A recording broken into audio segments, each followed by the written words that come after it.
we have just finished in our own ways. We've just finished watching The Missing. We weren't watching it together, but we were watching it linearly, or at least 50% of us were. Matt had already skipped ahead. Well, that's 66%. Oh, God. 66.6 recurring, to be fair. We have just finished the final 8th episode of The Missing Series 2, which in my opinion was just... Oh, that's what we were watching. Oh. Oh, yeah. Did you not know? Did you not get the email? No. I just thought what were you watching?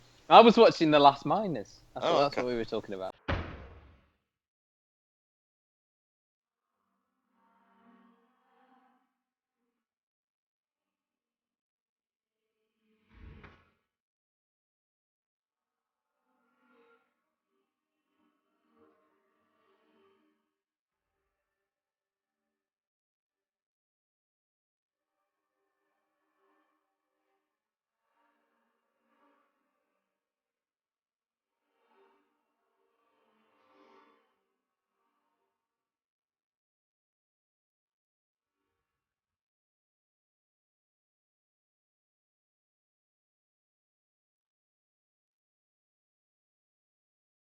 What I liked about it, being a closure nerd, was it gave me complete closure. Complete closure from Harry and Jack Williams, who wrote the series. Just perfection. I can't remember the last time I was so... I mean, there wasn't a dull moment of that episode, but I don't think there was a dull moment of the series. No. No, there was no wasted time at all.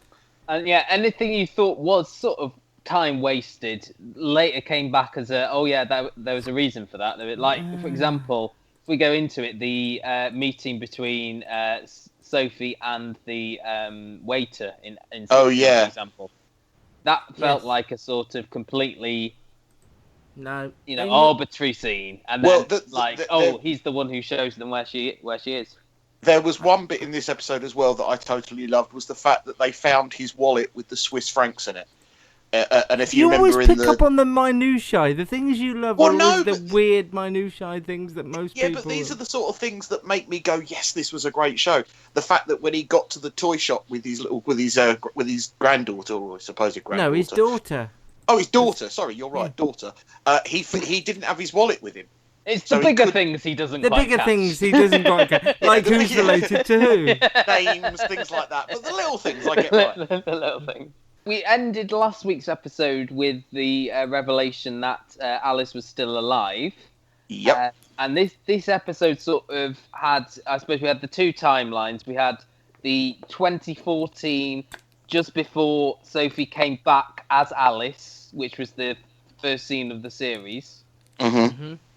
And the 2016 scenes as the Websters and Baptiste went to Switzerland to track down Getrick and try and find the girls. I think that's basically what happened this episode, isn't it? Pretty much. If the beginning of this episode was the beginning of the very first episode, you could still watch it and enjoy, because you can watch it now and think, they don't know it's their daughter, blah, blah. It still works as a... Oh, yeah, that's right. But the thing you'd be watching, would be... And I was thinking this, the bits I'd like to go back and watch would be the bits where Sophie as Alice was in the hospital, because Getrick was in the background of some of those scenes, wasn't he? Yes. That's right, yes. He didn't become like a character, really, till he finished off the fella with the drill. I think we would know him because we know who Derek Riddle is, because we watch. It's sort of like he's a recognisable actor, but he's not a name. He's someone you sort. He does follow me on Twitter prior to The Missing, so I sort of know. Someone sort of you can believe would be playing a sort of minor role. He's not a name that you know. He's a face that you recognise. I mean, he had sort of roles in like Undercover earlier this year, where he was the main baddie in that, and also had a big role in the first Happy Valley as well. Happy Valley, yeah. But it's sort of like supporting roles. As I say, I mean, me and you watch a lot of TV. I couldn't tell you his name off the top of my head. I'd recognise Derek Riddle. He follows me on Twitter. It was the same. Yeah, but a lot of people follow you on Twitter. Yeah, they do. And it was the same in Undercover, and I had to look at, even though I remember looking him up to find out who he was when I watched him in Undercover. I still had to look him up and find out who he was again when I saw him in The Missing. That's just disrespectful. that's my point. Is he's one of those familiar faces that you see on TV, but you wouldn't have thought, oh, he's there because he's got a bigger role later on. No. But yeah, I understand what Matt is saying. Where do you imagine? I mean, I'd love to speak to the Williams brothers, but where do you imagine you start on a story like that? It is so intricate. I mean, when you look back at the first series, it was it was about a missing child. This was so much more. It was quite linear, wasn't it? Yeah. Yeah, that one was basically they started with the disappearance, didn't they? I mean, whereas we joined this at the reappearance. Which in a way, though, the story goes back like 25 years to those scenes in Iraq in 1991. Well, and yet those scenes don't appear till episode 7. But that's the basis for, like, obviously that Roger Allam knowing what had happened and Henry Reed knowing what had happened, and the reason that they framed Christian Hertz for the abduction. Yeah. It just seems like the reason it worked is because the story was just so effortless. It didn't appear like they tried. It just appeared like it opened up in front of them, and they just. You can imagine that there were storyboards and huge whiteboards full of timelines in their writing room, and I just picture that there was this, like, right, now we need to go back to this bit and do this bit, and it would have been fantastic to have been in that room where they were formulating that idea of what they were going to do and how they were going to jump between the things, So the main blank they sort of filled in here is why Sophie had to come back as Alice in the first place. That was my first ever question after the first episode. If it wasn't her, then why wouldn't she, reach out after for her own he killed? parents? Well, I think we thought she'd escaped, but obviously she was let go. Well, that's right. We were meant to think she escaped. And obviously the Henry Reed thing, that was cleared up. He was killed by Getrick. I think we sort of put that together, but we weren't sure why exactly that happened. Did we ever know, was there ever any investigation or anything about how he died at the first point? In other words, was there any ever explanation? They thought it was a suicide, didn't they? Right. He moved things. Because not many killers, shoot people in the mouth. That's how people commit suicide often. Yeah. So I see what you mean. Yeah, that's what I couldn't remember. Although his cause of death. One slight thing is that nobody thought to inform the transsexual prostitute about it, the one he bought the easel for. I presume that was be in the next series if we get one. Okay. Yeah.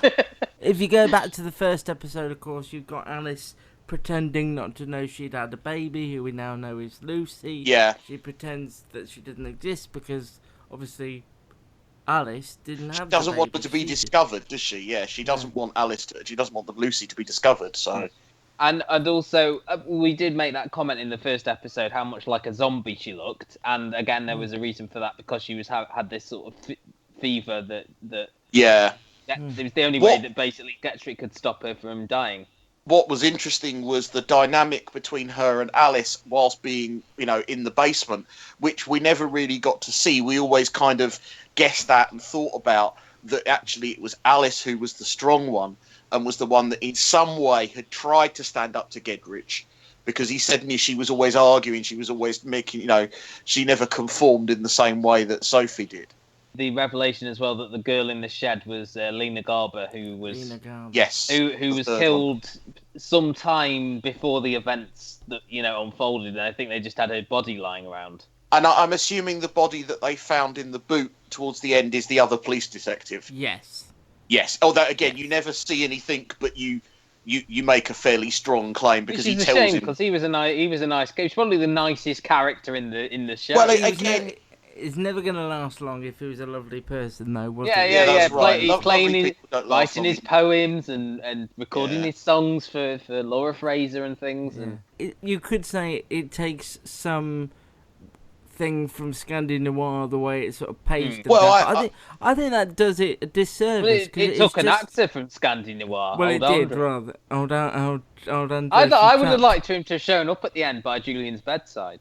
I think they took the best elements of Nordic noir, certainly the atmosphere, the music, the bleakness, and I think the strong character element that Nordic noir has given us. Those very remarkable characters. The killing and the bridge and things like that. What it's added in is strong British acting, and I think, as you said, very big story writing, but effortless story writing. Very, very clever.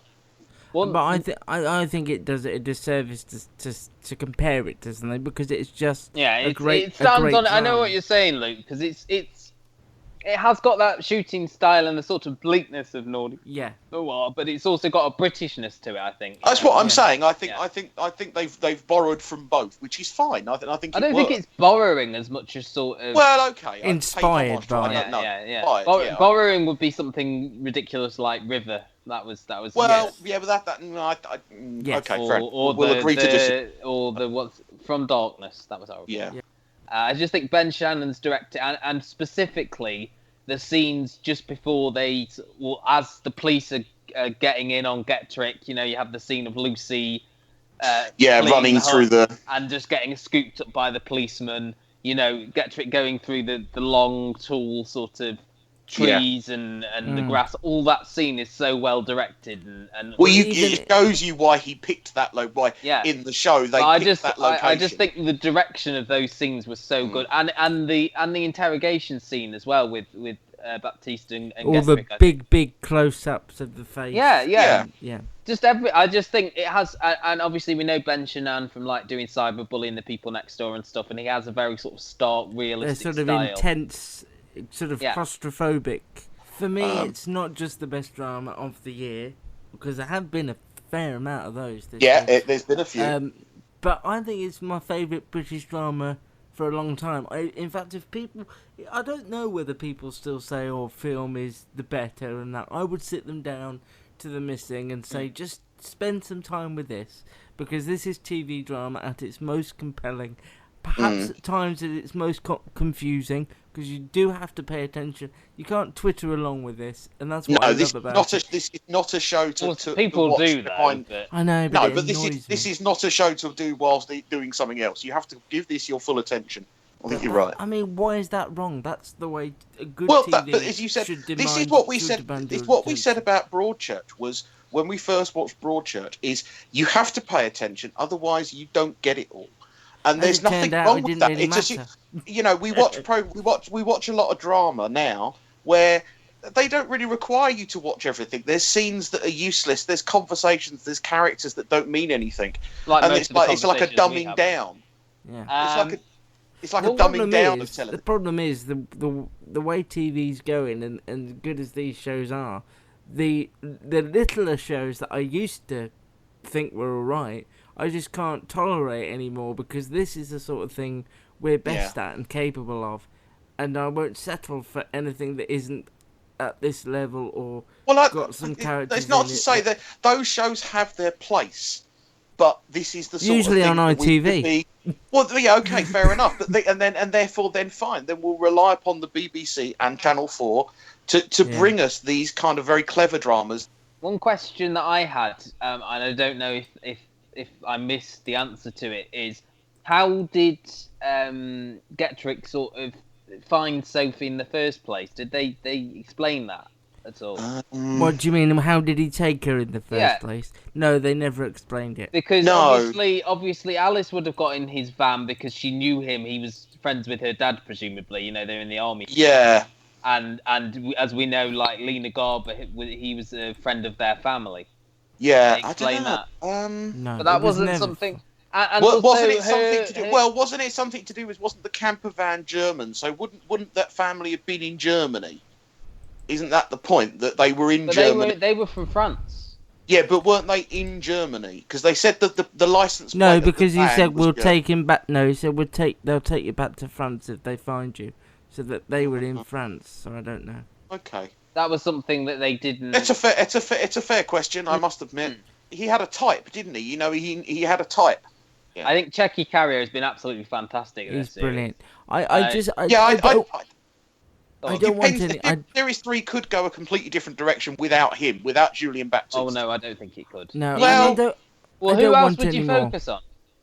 Well, I don't know, but don't forget he wasn't the lead character in Series 1.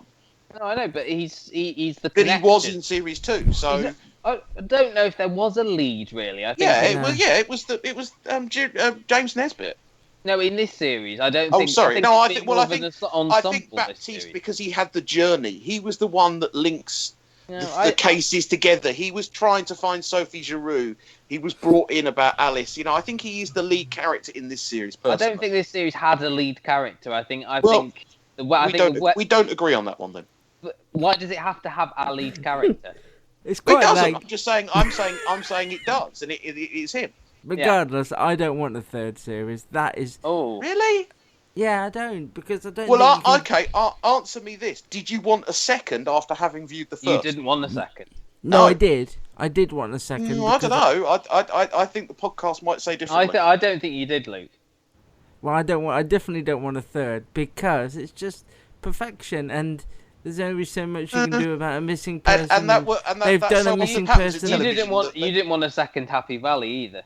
I enjoyed the second Happy Valley. I could have lived without it. I just don't want another missing if it's about another missing person or another diminishing returns. Yeah. I think the Williams brothers have said that they are thinking about it, but they want. I definitely would leave it some time. We don't need it, next year. Don't even need it next year. You could do a 2018, on us. But I think the popularity and the buzz. It means that if they've got an idea, I think they'll commission it. I really don't think it's so much of a. I think the people still want to do more. Yeah. It's whether the Williams brothers wants it. Yeah. They might have to They might have to do another other series to convince them, like One of Us this time. Yeah. And I mean, there's not many second series that are better than the first. But I could easily in a couple of months or in a year's time sit down to that again. Whereas the first series, I don't know how well I remember it even now. Several times that the first series was basically a linear plot. Boy goes missing. What's happened to boy? Dad thinks he's got a clue, and we sort of trace it back, the disappearance. Whereas this one is a lot more complex. How good were the people that we saw in this series? How good was Keeley Hawes? Yeah, How good was the character that played David Morrissey? I think Morrissey. I think David Morrissey here has done the best work he's done in years. I mean, me and you, Luke, have said that his last couple of things we haven't been big fans of, have we? Like that's you completely ignoring the driver.